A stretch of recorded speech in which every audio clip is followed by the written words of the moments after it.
Estrategias de ventilación mecánica para pacientes con EPOC. Este es el documento que vamos a tener como referencia.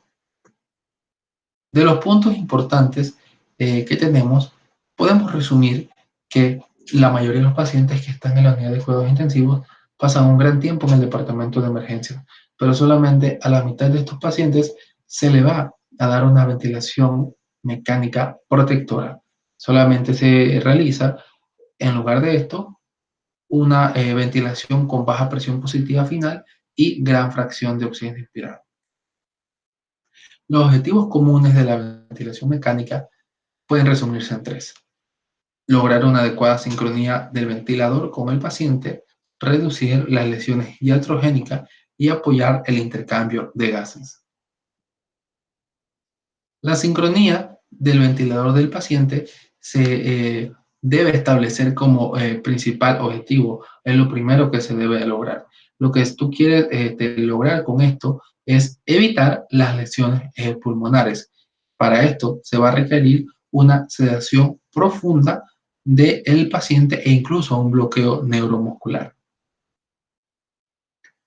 Muchos de los pacientes que llegan pues al servicio de urgencias van a necesitar intubación y otros procedimientos que resultan dolorosos, por lo cual se recurre a una estrategia llamada analgosedación, que se refiere ni más ni menos que a recurrir primeramente a la analgesia para después sedar al paciente.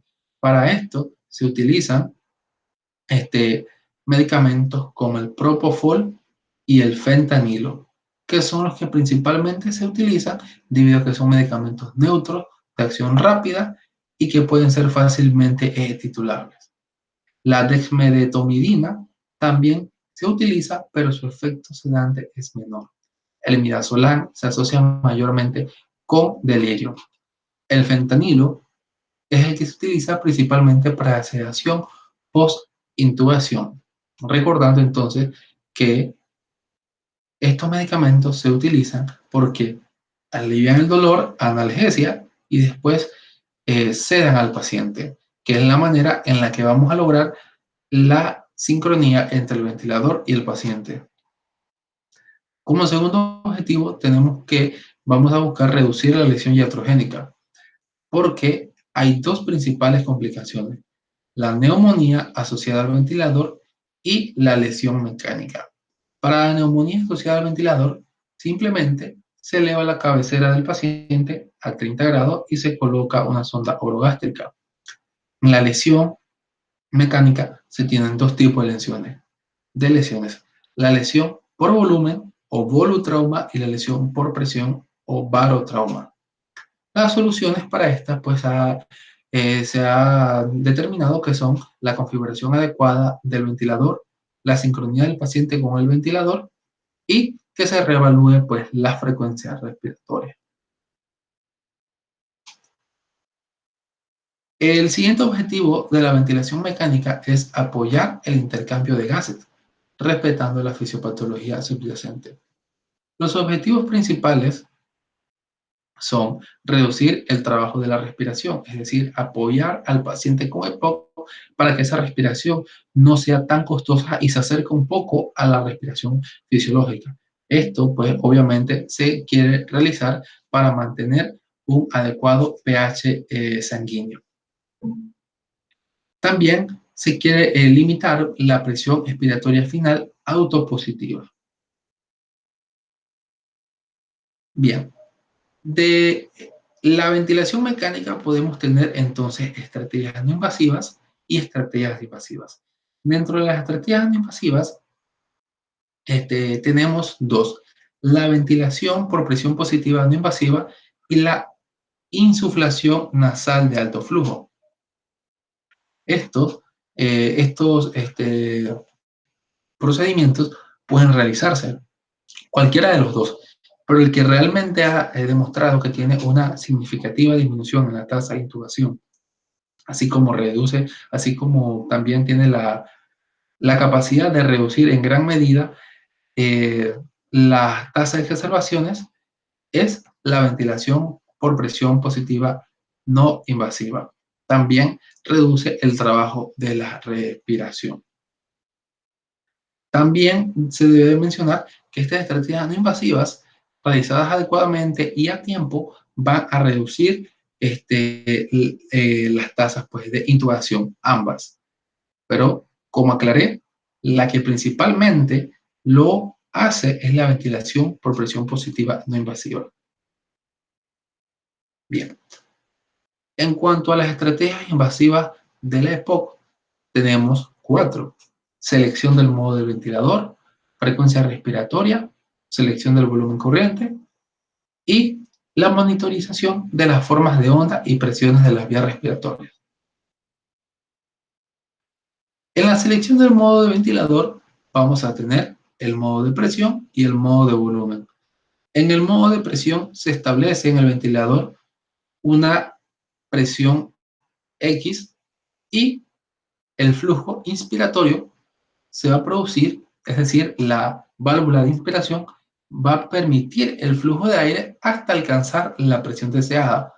Seguido de esto se va a cerrar esta válvula inspiratoria para permitir que la válvula de exhalación se abra y permita el flujo respiratorio de exhalación.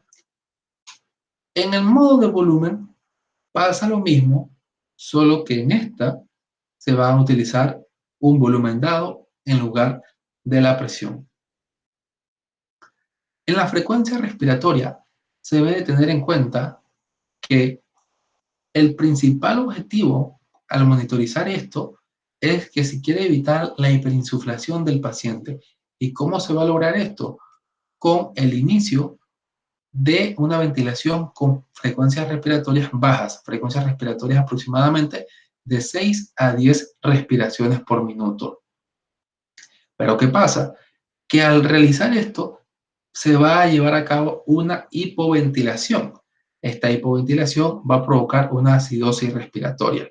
Sin embargo, esto es bien tolerable en ciertos pacientes, pero tenemos un grupo específico de pacientes que va a ser van a estar incluidos dentro del grupo de alto riesgo, que son embarazadas, pacientes con hipertensión intracraneal y pacientes con hipertensión arterial pulmonar.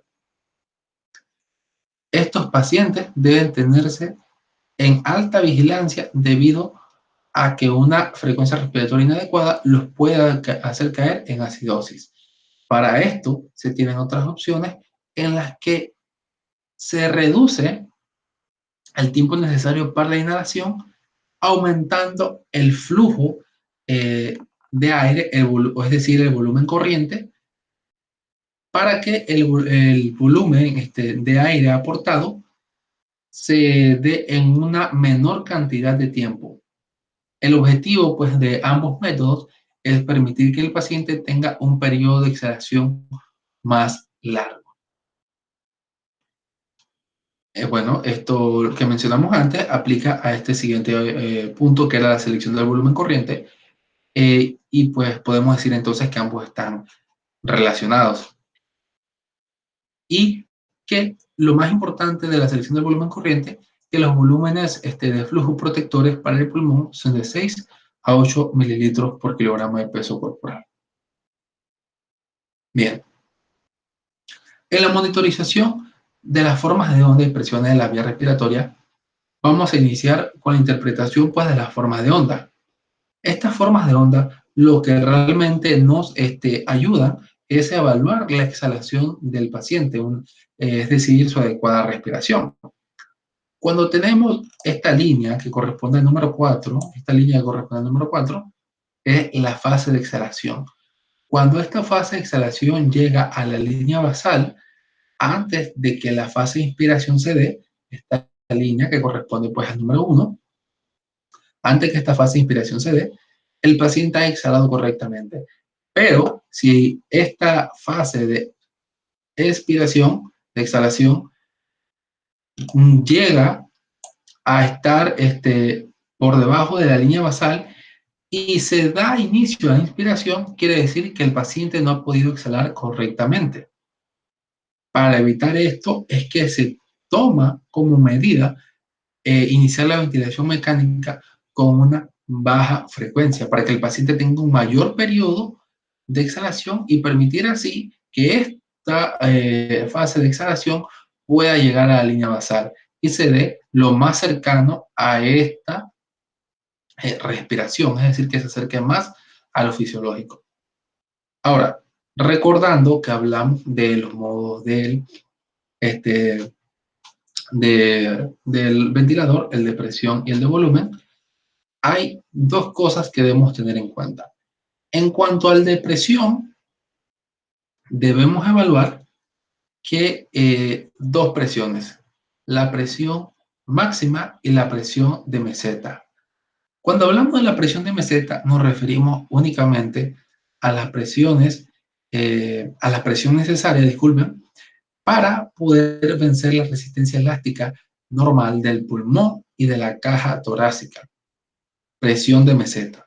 Cuando hablamos de la presión máxima, nos referimos a la presión total necesaria para vencer las presiones, la resistencia elástica del pulmón y de la caja torácica, así como cualquier otra resistencia agregada, en este caso, la resistencia producida por la EPOC. Bien, al momento de evaluar las presiones, debemos tener como umbrales 50 centímetros de agua para la presión máxima y 30 para la presión de meseta. Pero debemos tener en cuenta que cuando realmente hay un gran riesgo de que hay una lesión barotraumática por presión, es cuando la presión máxima está elevada y la presión de meseta también y hay síntomas. Ahí es cuando el riesgo de barotrauma es mucho mayor. Cuando hablamos entonces de las causas que pueden provocar estas altas presiones, debemos entonces irnos pues y revisar cuáles son las posibles causas y tratarlas. Ahora, cuando hablamos de volumen, cuando se elige el modo de volumen, principalmente la estrategia en la que se procedía a dar un mayor flujo de aire o aumentar un volumen corriente en un menor tiempo, se corre el riesgo de que se lesione al paciente. ¿Por qué? Porque se van a alcanzar presiones más rápidamente y la alarma del ventilador va a, pues, a suspender la ventilación. ¿Qué se, qué se realiza? ¿Qué procedimiento se tiene para esto? Es elevar la presión máxima permitida por el ventilador. Sin embargo, esto puede llevar a una lesión del paciente. Por eso es que en ambos casos, ya sea por ventilación o por presión, hay que tener al paciente en vigilancia. La bibliografía del documento que utilizamos y muchas gracias por su tiempo.